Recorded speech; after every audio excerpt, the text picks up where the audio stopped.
নমস্কার বন্ধুরা, way to jobs in বেঙ্গলির আরেকটি নতুন ভিডিওতে তোমাদের সকলকে স্বাগত জানাই। রেলওয়ে রিক্রুটমেন্ট বোর্ডের তরফ থেকে জেই অর্থাৎ জুনিয়র ইঞ্জিনিয়ারিং পদে নিয়োগের জন্য প্রচুর সংখ্যক শূন্য পদে নিয়োগের বিজ্ঞপ্তি প্রকাশিত হয়েছে। তোমরা যারা ভারতের নাগরিক অর্থাৎ পশ্চিমবঙ্গের যে কোনো জেলা থেকে এই পদগুলির জন্য আবেদন করতে পারবে। এই পদে আবেদনের জন্য তোমরা কবে থেকে অনলাইন অ্যাপ্লিকেশন করতে পারবে, অনলাইন অ্যাপ্লিকেশনের লাস্ট ডেট কবে, তোমাদের কত টাকা এক্সামিনেশন ফিস দিতে হবে, কতগুলো ভ্যাকান্সি রয়েছে, কি তোমাদের শিক্ষাগত যোগ্যতা চাওয়া হয়েছে, তোমাদের বেতন কত হবে, টু জেড আলোচনা করব এই ভিডিওর মাধ্যমে। তাই বন্ধুরা, সম্পূর্ণ ইনফরমেশন পাওয়ার জন্য অবশ্যই ভিডিওটি প্রথম থেকে শেষ পর্যন্ত দেখবে। আমাদের চ্যানেলে নতুন হয়ে থাকলে অবশ্যই চ্যানেলটিকে সাবস্ক্রাইব করে পাশে থাকা বেল আইকনে ক্লিক করতে ভুলবে না। চলো বন্ধুরা, দেখে নেওয়া যাক যে মূল বিজ্ঞপ্তিতে কি বলা হয়েছে।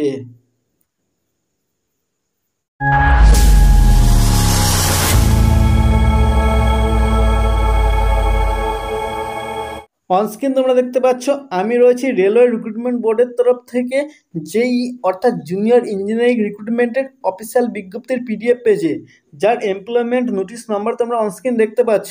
এই পদে আবেদনের জন্য তোমরা অনলাইন অ্যাপ্লিকেশন করতে পারবে 30/7/2024 তারিখ থেকে 29/8/2024 তারিখ পর্যন্ত। যদি ফর্ম ফিল আপের সময় তোমাদের কোনো কিছু ভুল হয়ে থাকে তাহলে তোমরা সেটি মডিফিকেশন করতে পারবে 30/8/2024 তারিখ থেকে 8/9/2024 তারিখ পর্যন্ত। এখানে যে সকল পোস্টে নিয়োগ করা হবে এবং কতগুলো কি ভ্যাকান্সি রয়েছে সেখানে কিন্তু বিস্তারিত দেওয়া রয়েছে। দেখো, এখানে বলা হয়েছে chemical supervisor research and metallurgical supervisor research এর ক্ষেত্রে তোমাদের পে লেভেল 7-এর আন্ডারে 44,900 টাকা বেতন হবে এবং তোমাদের বয়স হতে হবে 1/1/2025 অনুযায়ী 18 থেকে 36 বছরের মধ্যে।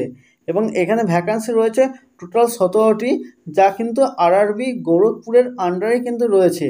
পরবর্তীতে দেখা যে পোস্ট রয়েছে junior engineering depot material superintendent and chemical metallurgical assistant.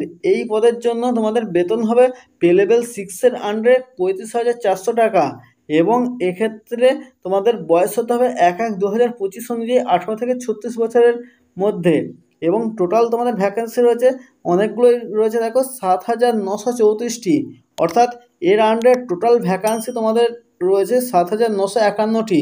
তাই যারা আগ্রহী রয়েছে অবশ্যই কিন্তু এই টাইমের মধ্যে তোমরা তোমাদের ফর্মটি ফিল আপ করে দেবে।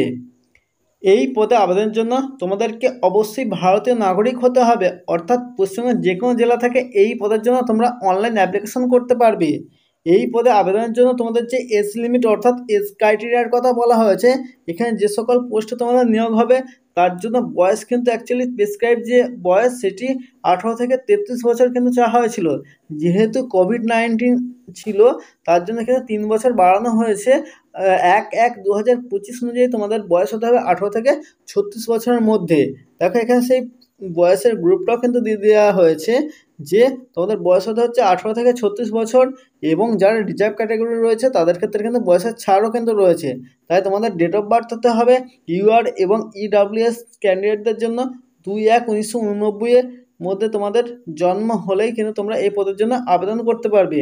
ওবিসিদের ক্ষেত্রে 2/1/1986 এবং এসসি ও এসটিদের ক্ষেত্রে 2/1/1984 থেকে 1/1/2007 মধ্যে তোমাদের জন্ম হলেই তোমরা এই পদের জন্য আবেদন করতে পারবে। যারা এসসি এসটি ওবিসি বা অন্যান্য রিজার্ভ ক্যাটাগরি রয়েছে তারা কিন্তু গভর্নমেন্টের রুলস অনুযায়ী তোমরা বয়সের ছাড় পাবে। এডুকেশনাল কোয়ালিফিকেশনের ক্ষেত্রে বলা হয়েছে তোমরা যারা যে পদে আবেদন করবে সেই অনুযায়ী তোমাদের এডুকেশনাল কোয়ালিফিকেশান বা টেকনিক্যাল কোয়ালিফিকেশান থাকতে হবে। অবশ্যই এই যে এডুকেশনাল কোয়ালিফিকেশান বা টেকনিক্যাল কোয়ালিফিকেশান চাওয়া হয়েছে তা 29/8/2024 তারিখের মধ্যেই কিন্তু তোমাদের এই যে কোর্সটি সেটি কিন্তু কমপ্লিট থাকতে হবে। এবং এখানে আরও যেটা বলা হয়েছে, যদি কোনো কারণে তোমাদের ফাইনাল যে এক্সামিনেশন সেটি কিন্তু পেন্ডিং থাকে, অর্থাৎ তার রেজাল্ট যদি পেন্ডিং থাকে তাহলে তোমরা কিন্তু এই পদের জন্য আবেদন করতে পারবে না। এই পদে আবেদনের জন্য তোমাদের এক্সামিনেশন ফিস কিন্তু পেমেন্ট করতে হবে। যারা অল ক্যান্ডিডেট রয়েছে তাদেরকে কিন্তু 500 টাকা এক্সামিনেশন ফিস বাবদ পেমেন্ট করতে হবে এবং তোমরা যদি স্টেজ 1 সিবিটিতে অংশগ্রহণ করো অর্থাৎ পরীক্ষা দাও তাহলে 400 টাকা কিন্তু তোমাদের রিফান্ড হবে।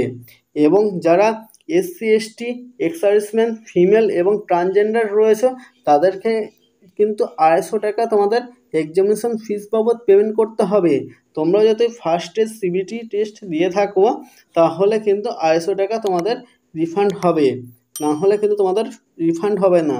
তোমাদের এই যে এক্সামিনেশন ফিস সেটি তোমরা পেমেন্ট করতে পারবে অনলাইনের মাধ্যমেই করতে পারবে, নেট ব্যাঙ্কিং বা ডেবিট কার্ড, ক্রেডিট কার্ড বা UPI এর মাধ্যমে কিন্তু এটি পেমেন্ট করতে পারবে। এছাড়া আরও যেটা বলা হয়েছে সেগুলি হচ্ছে, দেখো বলা হয়েছে ভালো করে, আমি এখানে কিন্তু আগেই যেটা আলোচনা করেছি যে CBT টেস্টে তোমরা যদি বসো তাহলে তোমরা কিন্তু তোমাদের যে অ্যামাউন্ট সেটি কিন্তু রিফান্ড পাবে। ইউআরদের ক্ষেত্রে 400 টাকা এবং SC ST ও ওম্যান ক্যান্ডিডেটদের ক্ষেত্রে কিন্তু 250 টাকা রিফান্ড পাবে, সেটা কিন্তু এখানে বলা হয়েছে। যদি বন্ধুরা তোমাদের কিছু জানার থাকে অবশ্যই কমেন্ট বক্সে কমেন্ট করবে, আমি সেই বিষয়ে তোমাদেরকে জানিয়ে দেওয়ার চেষ্টা করব। নমস্কার বন্ধুরা, যদি ভিডিওটি ভালো লাগে অবশ্যই লাইক করবে ও বন্ধুদের সাথে শেয়ার করবে। আমাদের সাথে জুড়ে থাকার জন্য এবং প্রতিনিয়ত এরকম আপডেট সবার আগে পাওয়ার জন্য যারা এখনও পর্যন্ত চ্যানেলটিকে সাবস্ক্রাইব করনি তারা সাবস্ক্রাইব করে পাশে থাকা বেল আইকনে ক্লিক করতে ভুলবে না। চলো বন্ধুরা, দেখা হবে আর এক নতুন ভিডিওতে। ভালো থাকবে, সুস্থ থাকবে।